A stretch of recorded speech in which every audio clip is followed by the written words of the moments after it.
À la gare centrale de Rabat, les voyageurs s'apprêtent à embarquer. Direction Tanger, à l'extrême nord du royaume. Durée du voyage, 3h45, mais peut-être plus pour très longtemps. Fin 2015, un TGV devrait relier Casablanca et Tanger, les deux pôles économiques du pays. Coût du projet, 25 milliards de dirhams, soit environ 2,2 milliards d'euros. Une somme qui pourrait être utilisée autrement, selon cet opposant. C'est un projet qui n'est pas prioritaire pour le Maroc. 25 milliards de dirhams, c'est l'équivalent de 25 000 écoles dans le monde rural, 16 000 bibliothèques, 10 000 médiathèques, c'est 25 centres universitaires hospitaliers, quand on sait qu'une grande ville comme Agadir n'a pas de centre universitaire hospitalier, c'est 6 000 hectares de zones industrielles, donc l'équivalent de 36 000 unités potentielles industrielles dans un pays qui a fortement besoin de s'industrialiser.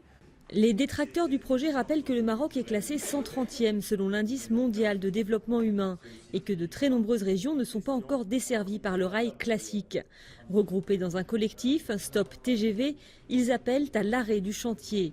Les chemins de fer marocains, eux, soulignent que la ligne existante entre les deux villes est arrivée à saturation et mise sur une clientèle de 6 millions de personnes dès 2016.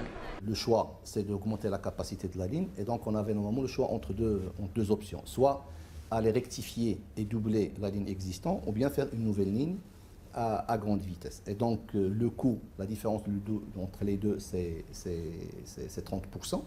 Mais les retombées économiques d'une ligne grande vitesse sont beaucoup plus meilleures qu'une ligne classique. C'est le français Alstom qui a obtenu de gré à gré le marché de construction des futures 14 rames du TGV. L'ensemble du projet est financé sous forme de prêt à hauteur de 60% par la France et les pays du Golfe.